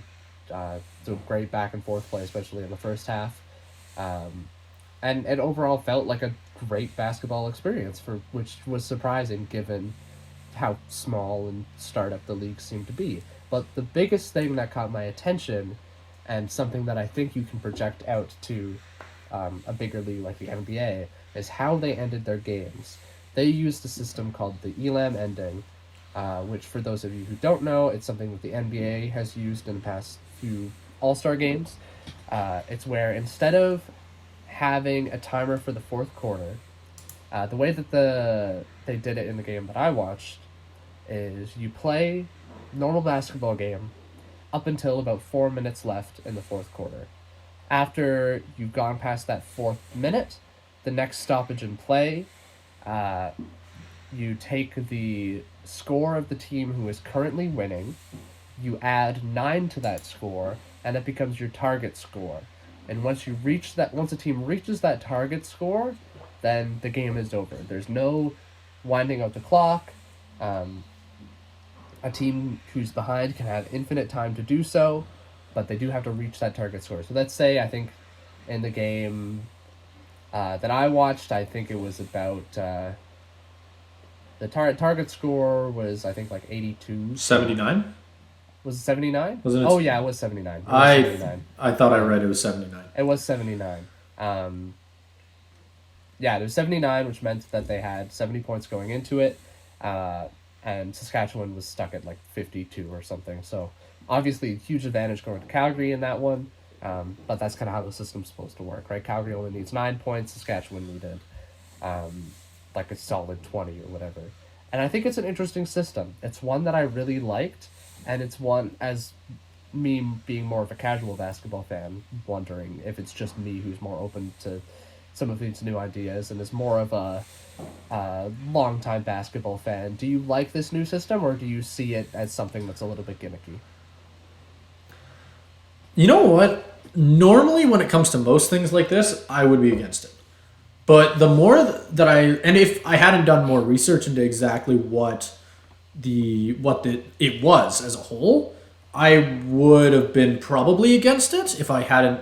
But now that I've done a little bit more digging, I have a better understanding of it. I can definitely say I'm for it. And mainly because I think it makes the game a lot more interesting. And the whole reason behind it was the begin. If I could be wrong in this. I'm pretty sure I remember reading this, but I believe the reason that it was made in the first place was because when you watch a regular game of basketball, especially in the NBA, in the last couple minutes of the fourth quarter, you'll see it go really slow because they're fouling people and they're calling timeouts and all these different things. And when you throw a timer out of the way and it just becomes trying to get to a certain score, it completely changes the game. It keeps the pace going and it makes it more interesting. And obviously it shortens the games. That's not as important. We're not talking about baseball, but it makes it more interesting, which is something that I'm very for. Like I think taking out the amount of fouls at the end of the games and the amount of timeouts, obviously it kind of removes, not really, I guess. I was going to say it kind of removes buzzer beaters, but even then you could still be like 2 or 3 points. It could be a very close game where both teams are very, very close to the target score and one team only needs 2 to hit it or something like that, right? Like you could still have that buzzer beater victory, which personally, your only question there was whether I'm for it or not as a longtime basketball fan. Personally, if the NBA brought this in, I think it would make the NBA way more entertaining. I think it would do a lot for the game as a whole. It would reduce the amount of fouls, which I am totally for, and it would just make the end of the game more fun. You threw in a word there that I think would a lot of fans would probably use against this, which is that it could be seen as gimmicky.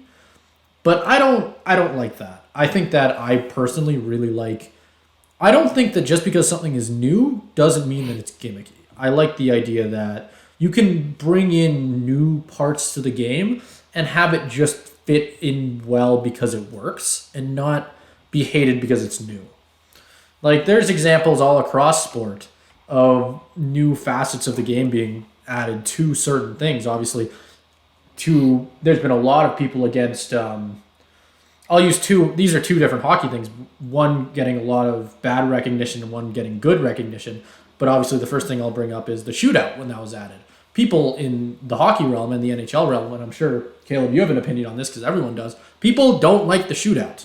People don't like that it was added. They don't like it at all. They wish that a lot of people wish that it just probably went to a tie.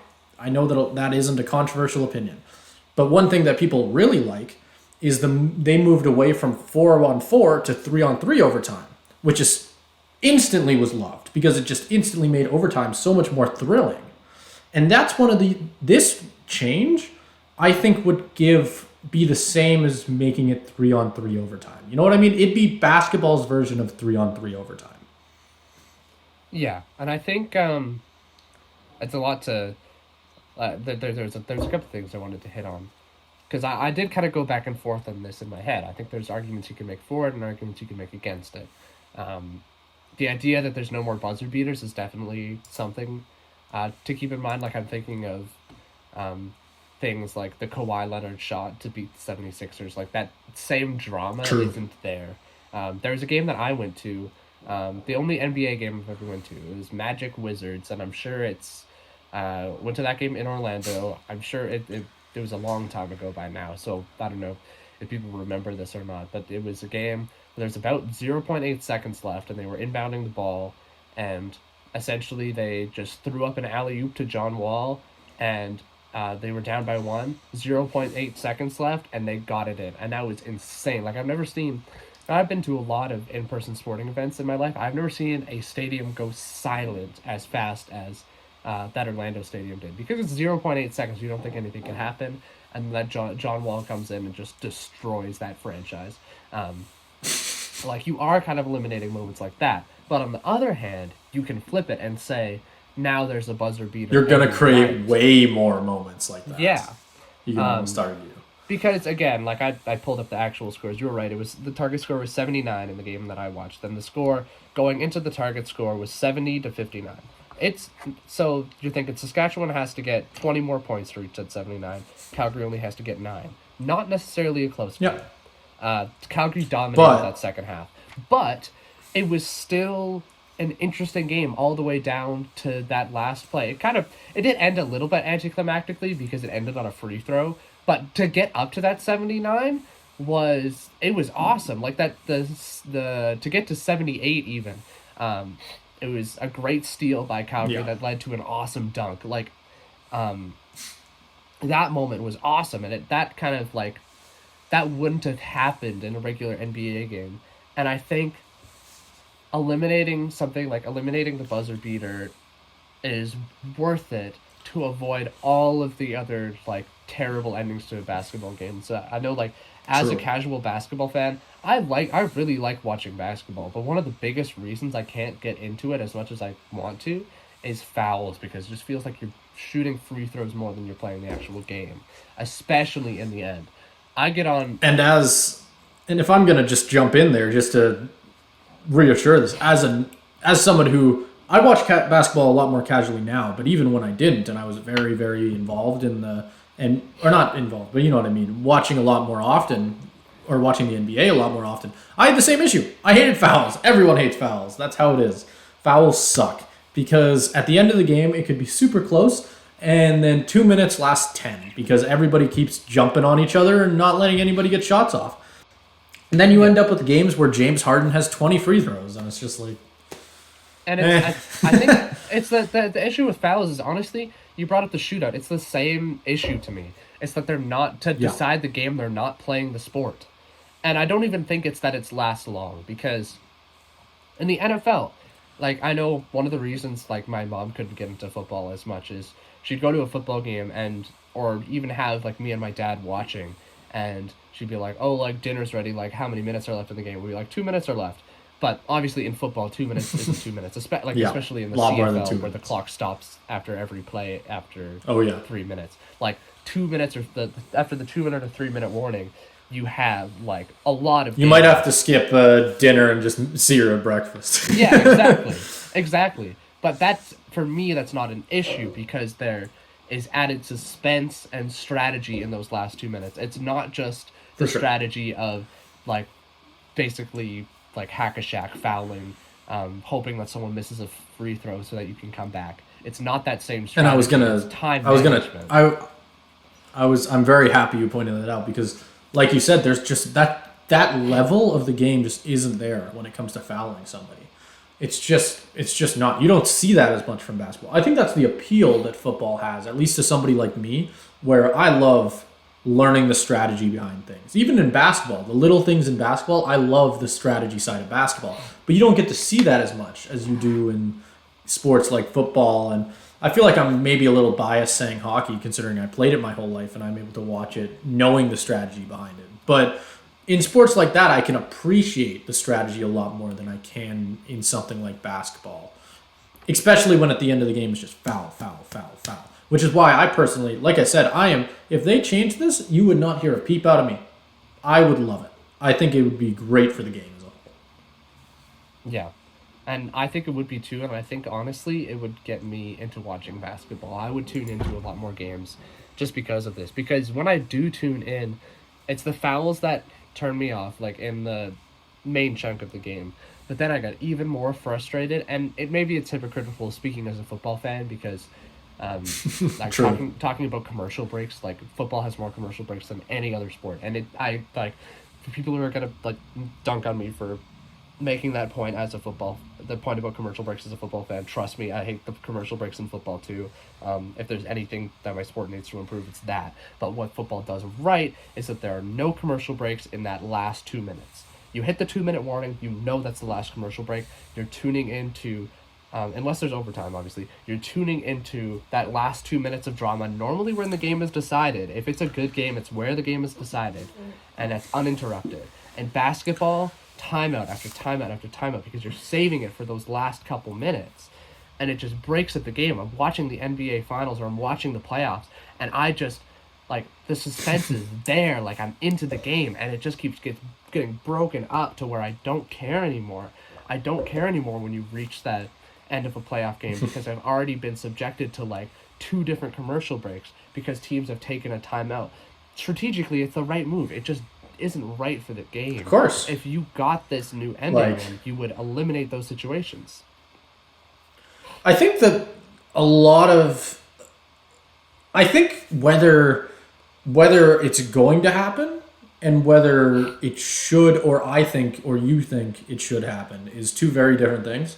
Because personally, if you're asking me whether I think that the NBA is going to bring this in, if I were to give a prediction, I would probably say sadly no, because of the thing that you said right at the beginning, is that even though I don't think it's a gimmick at all. I think it would be perfect. And I think that's kind of what you're saying too. I think it would be add so much more entertainment to the game. But you got to realize that there are a lot of people who grew up watching and loving the strategy that is there around fouling and the end of the games there that would hate it. And a lot of those guys are old coaches and owners and a lot of people who play the game, right? Like, I feel like the chances of that change actually coming is a lot lower than it should be, sadly. But, I mean, who knows? They did it in the All-Star game. Obviously, doing something in the All-Star game doesn't mean anything, but Yeah, at true. least it shows they're interested. And I do think I think you're right. I think that there will be basketball purists out there that will say that this is a terrible idea, and I kind of get where they're coming from. Like if you made a similar change to football, there's a bunch of reasons why I think a target score wouldn't work in football. I think that would be a terrible idea. I think it's uniquely suited for basketball, but like if you made a I similar agree. change, I would be like out of my chair. I would be furious. But I do think something you can compare it to in terms of the rigidity, like this is how it's always been done, so this is how it will continue to be done mindset is in terms of kickoffs. There is a great, Yeah, okay. great proposed rule change in the NFL to where there I am really instead of, happy you brought that up because if you didn't, I definitely would have. But definitely continue. yeah, it's so I think I've plugged John Boy's literally every episode of this podcast, but I don't think you did last time. Oh, I don't think you did I'm last gonna time, but I'm before- I'm gonna plug him again, and there's another. I don't know if we'll get to it, but there's another opportunity where I might plug him later. But I will plug the video that I've mentioned before. Kickoffs are stupid and bad, and I think it's a great video, and it introduces. It was my introduction to the idea that we should eliminate kickoffs entirely and instead replace all of them with punts. You get. I don't remember the specific details, but you get like a 4th and 15, 4th and 20 from your own 25, and immediately after you score, you kick a field goal, you score a touchdown. That's your situation. You get the ball right back. In most situations, because it's so deep in your own territory, because it's 4th and 15, most teams are going to punt.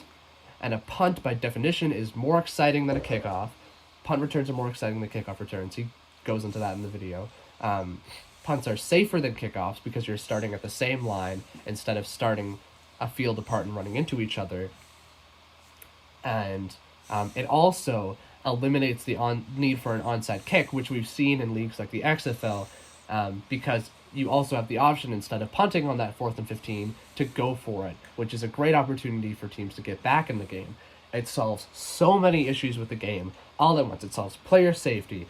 It solves excitement on kickoffs, because who is tired? Like, who actually likes seeing kickoffs go for touchbacks every single damn time? And it also solves the issue of the onside kick, to where if there is a 2-score game in the last 2 minutes, the game is over and you don't really need to watch those last 2 minutes, barring some sort of miracle. Because the onside kick doesn't work as a way to get back in the game. This would work, and it's a similar thing to what I've said before. Given 3 free throws, given the shootout, it's a similar thing. The onside kick is deciding a football game by not playing football. If you give them the 4th and 15, you're deciding a football game by playing football. It solves so many issues, but it is never going to be accepted into the NFL because this is the way it's always been done. And I think that is the big thing, the big takeaway, I think, right there. Just the fact that they won't do it because they didn't do it 70 years ago or whatever, right? Like, if they had done it, like, it doesn't matter if it'll make this game better or not, they just won't. And it sucks, but who knows? Maybe I'm wrong. Maybe in 2030 we'll see a much quicker ending to most basketball games, which I would love and would bring me back into basketball. Because I can fully admit that I've watched a lot less basketball in the last couple of years because of a lot of the reasons we have mentioned. There's more entertaining things to watch because I don't want to watch people shoot free throws. Yeah. And Like, I do think to go to the other side of this argument, I do think that people would be too against it and it would be too much of a change to actually be implemented. I'll give the NBA credit for being on the cutting edge at least a little bit with new ideas. The whole play-in tournament, that was more of a result True. of COVID, but Yeah. they've kept it around, and that is a big new change that I think has worked. I like the play-in tournament. now, and they are also introducing the in-season tournament, Yeah. which we haven't seen yet. Obviously, that'll be introduced this season. But to your point, they are definitely doing a pretty good job introducing new ideas that haven't necessarily been seen before on that side. And I think in the NBA it's a little easier because at least I'm a stat nerd in all the sports I follow. That's how I've always been. That's how I will always be. I love stats. It's why I love working color whenever I'm calling games because I love being able to share stats and just talk about stats. It's my thing, right? The thing that the NBA, when you're adding more games to the season or taking away, the advantage the NBA has is they don't necessarily figure out who's going to win awards or who's going to get what based on the amount of points they scored over the total season, like the NHL would or like the NFL would with how many touchdowns they scored over the total season. They do averages, which makes it way easier to make changes like this without completely allowing either making it impossible to break records that were set previously or making it too easy, right? Because you don't necessarily want to do that. And I feel like an example I could give is obviously Gretzky's point record in hockey. Just because of the difference in eras, it's not like they really changed that many of the rules that would change it other than goaltending equipment, which I won't get into. But nobody is ever going to touch that record because of the difference in era, which sucks because now we'll never know. But I've kind of gone off track now. But to continue on your point, the NBA does have a unique opportunity with that allows them to. They still can do that. They can lower the amount of games. They can add games if they want to do more tournaments. They can move towards different things if they want to try and like. Obviously, they were inspired a little bit by soccer with the in-season tournament. I think that, like you said, the NBA's just been really good about that, and I think a big reason they have been good about that is because they have a unique opportunity that not a lot of sports or other sports leagues have that allows them to do that. Yeah, and I think it's a good point to make because I think that is another argument that would come up against it, and it's an argument that I've seen again to compare it to other sports in football, adding a 17th game to the season, adding an extra playoff seed. You don't have the same standard of comparison. So like players are breaking records. Like I can think of a better example. I should be able to think of a better example, but I can't. So I'll use the example of like Sacks.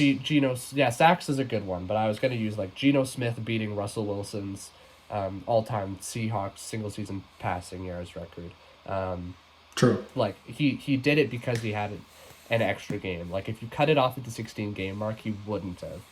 So you don't necessarily have that same standard of comparison. But I do think your point is a good one, and that you can, because basketball is judged differently, you can make that change a little bit easier. And I also think in most cases, there's a reason they would set it at that 4-minute mark. In most games, you're not going to be playing, unless the last 4 minutes turns into a defensive battle, you're not going to be playing that much more than you already would. And in terms of scoring, it's going to be about the same, right? And the NBA could play with those numbers too if they really want to make it consistent. Like, how many points are on average scored in the last 4 minutes? Then you base your target score on that. Like, you can adjust for that. True. Which I think can be an interesting part of the rule change. One of the best defensemen we have seen in the NHL in the last decade and a half in Erik Karlsson could be on the move, and that feels crazy to say. Despite how bad the San Jose is, it's kind of remarkable to me that they would want to give him up. But it seems like Karlsson could be on the move to what could be a contending team with a lot of really, really interesting names in here, with the Leafs, Penguins, Hurricanes, and Kraken all taking a swing at him. I'm really interested to see what you have to say on this, Caleb, because I have a lot of things that I want to bring up for this because it's a very interesting idea with definitely mainly with either the Leafs, Penguins, and Hurricanes. I think if he goes to any of those three teams instantly, they have bolstered their team so much, and I think they'll definitely be teams to watch out for. That's for sure.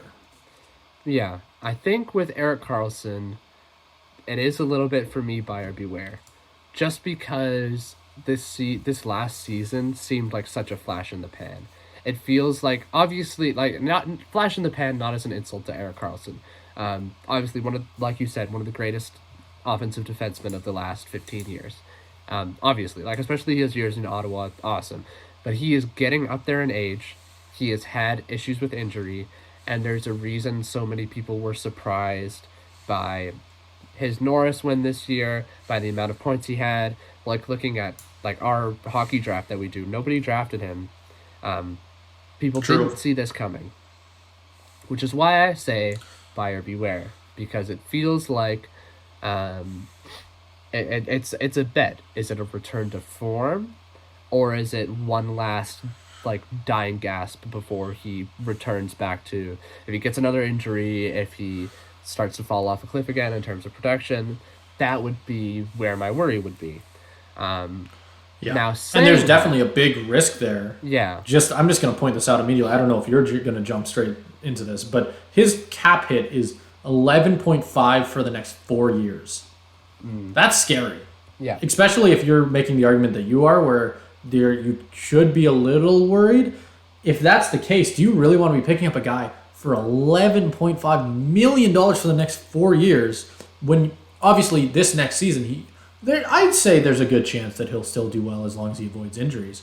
But if you're asking me if he's going to still be that good for the next 4 years, I have a harder time with that. Yeah, and I obviously do too. I think for Karlsson, the best team fit is a team that is already in contention, because I think Karlsson is a player you get to push yourself over the hump. And that's where Karlsson wants to go. Karlsson wants to go to a team that'll win. So he's not going to spend time on any more teams like the Sharks. He's getting later in his career. He's not honestly not as old as I thought he was. He's 33. Still, obviously, players can retire. At the end of his contract, he's probably done. Like, I don't see him playing past age 37, especially with all the injuries he's had. So he wants to win now. So you have to go to a team in contention. But at the same time, I think you have to have a team that can eat up that salary cap hit and be fine. Like, you take on an Erik Karlsson, he flames out. Obviously, it's going to be, like, not great for your team. You limited what you can do in the future. But it's not going to completely screw you. You can eat the cap hit without completely dying. So that's why, like, there's one of these teams that I'm thinking, that seems like a terrible idea. There's a couple of these teams that I think, oh, amazing, like that totally makes sense. And there's another team I'm iffy on. I'm wondering if you can, out of these four that he's given, I wonder if you can pinpoint what those are. I wonder if we thinking along the same. The one that you're iffy on?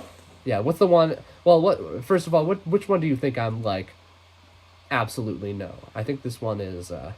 Absolutely no. Yeah. I feel like it'd be the Penguins. Yes. Okay. Yes. I feel like I could make more of an argument for the Penguins. Not necessarily. I think any of these teams would be good. I think that Erik Karlsson on the Penguins would be enough to bring the Penguins back into that conversation of being back in the playoffs and in the East. And even though the East is, they wouldn't be a cup contender. I would not try and make that argument by any means. But they would be good enough, in my opinion, to be a playoff team. I don't think that's, like you just said, that's not what Karlsson's going for, which is why I think, like you said, Leafs, Hurricanes, and Kraken are definitely going to be the three bigger teams.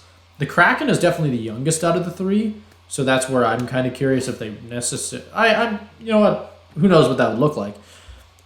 Do you have a favorite for which team that you would want him to go to? Okay, so I do have.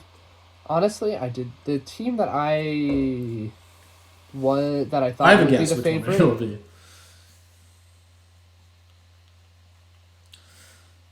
I feel like the Kraken, but if you said Hurricanes, I wouldn't be surprised either. Yeah.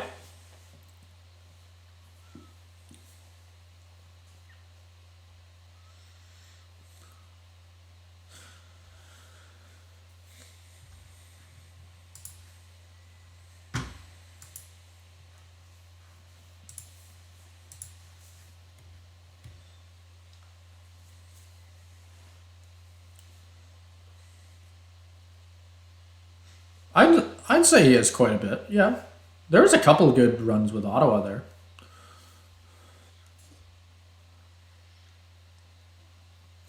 Sure. Yeah.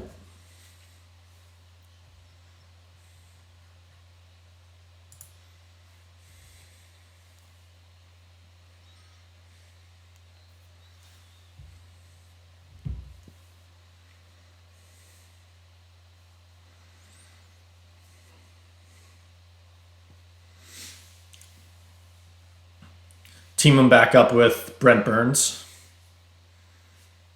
You'd be teaming him back up with Brent Burns. Yeah.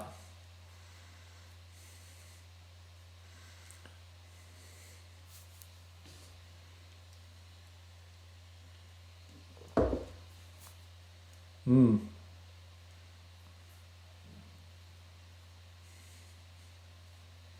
Are they younger than the Kraken?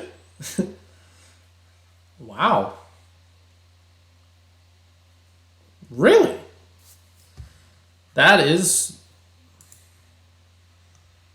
that is very shocking. Yeah. I would not have. That's very interesting, actually. Yeah.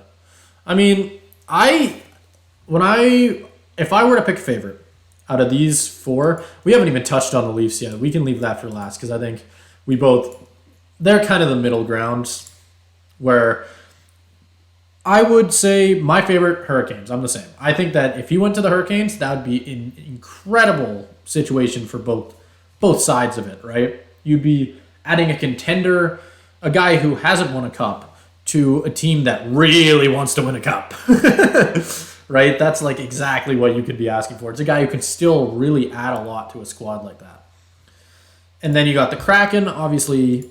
For in my head, I think younger team, but I guess not, according to the stat you just gave. But I think they're another team that could be on the cusp potentially. You add a guy like Carlson, and that could be another guy, another leader in the locker room, another guy who can, like I said, still add a lot to that squad. And I think it'd be really, really solid. You can make the argument for the Leafs. I'd be very shocked if they had the cap room to take them on. Penguins are the Penguins.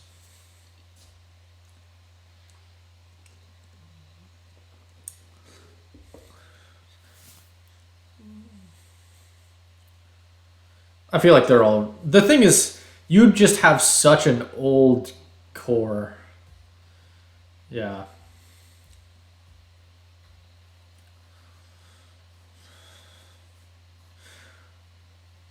And you have to realize that back I believe the last cup they won a cup in 2017, right? Is that correct? Yeah. In 20 something like that. Let's pretend they won it in 2017, whatever year it was. They when they won that cup, the big narrative that I kept hearing was that this would be their last real chance at it because they were getting older. You have to realize that that is 5 years down the road now, right? Like that we are 5 years past when people were saying this is their last chance, and you want to start stacking that lineup again. I feel like you're going in the wrong direction. I feel like you should have been cutting off fat probably years ago. You know what I mean? I'm not saying trade Crosby. I'm not saying trade Malkin, although maybe I am. I'm just saying I'm just saying that you're just gonna keep spinning your tires, and I don't know if Carlson's like I said, I could see them being a playoff team, like fringe playoff team, first round exit. Maybe like a miracle. It'd be cool seeing a miracle run with like Crosby, Carlson, and Malkin. Wouldn't that be neat? Is it gonna happen? No, of course not. But it'd be very neat. Of course it would be. But I don't think you can build a team based on neat. That doesn't really work very well in sports.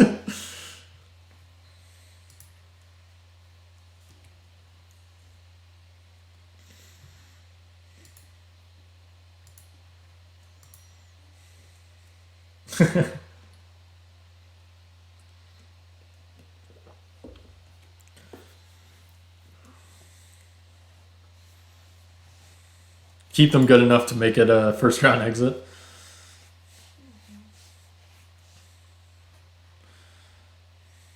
The difference is they're not even making the playoffs with that strategy. They're doing worse than Detroit did. Like, oh yeah.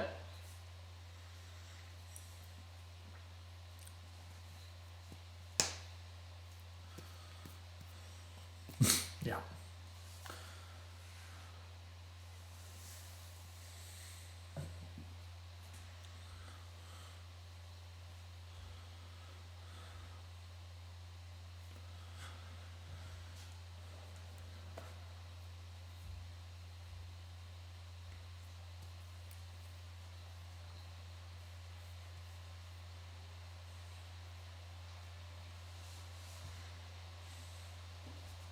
Wow. Jeez. That is insane. I totally agree.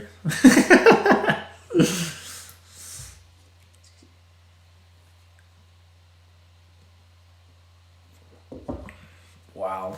That's just nuts.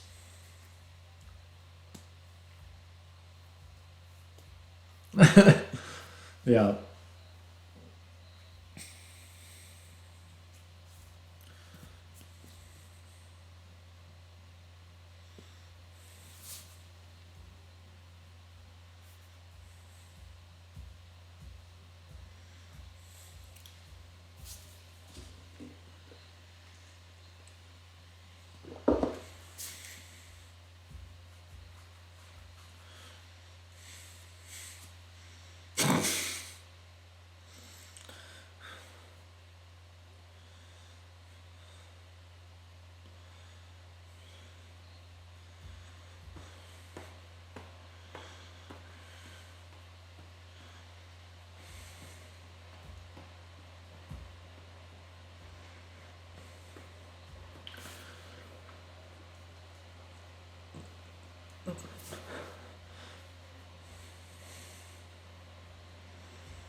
Oh.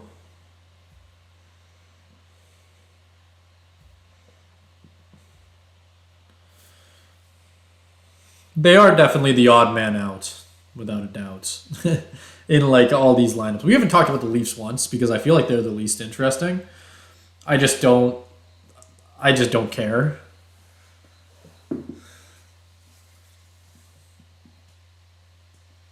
Why? Let's hear it. I am.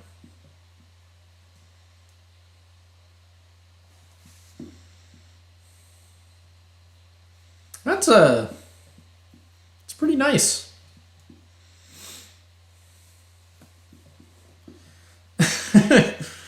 They would have to get rid of two contracts the size of Eric Carlson's to get Eric Carlson. Bye bye Matthews and Marner. Or Matthews and Tavares, whatever you want to do. That's a good trade, right? I'd do it. Yeah, damn good deal. You take that deal? Damn good deal. Thank you so much for watching and listening. It truly means so much. Make sure to check out Trick Play on YouTube, Spotify, and anywhere else you get your podcasts. We are also on Instagram, TikTok, and where we post teasers, shorts, and updates for everything you need to know about the upcoming episode and the podcast as a whole. Lastly, on behalf of both me and Caleb, thank you so much for making it all the way to the end. It really does mean so much. And make sure to tune in next week for more Trick Play.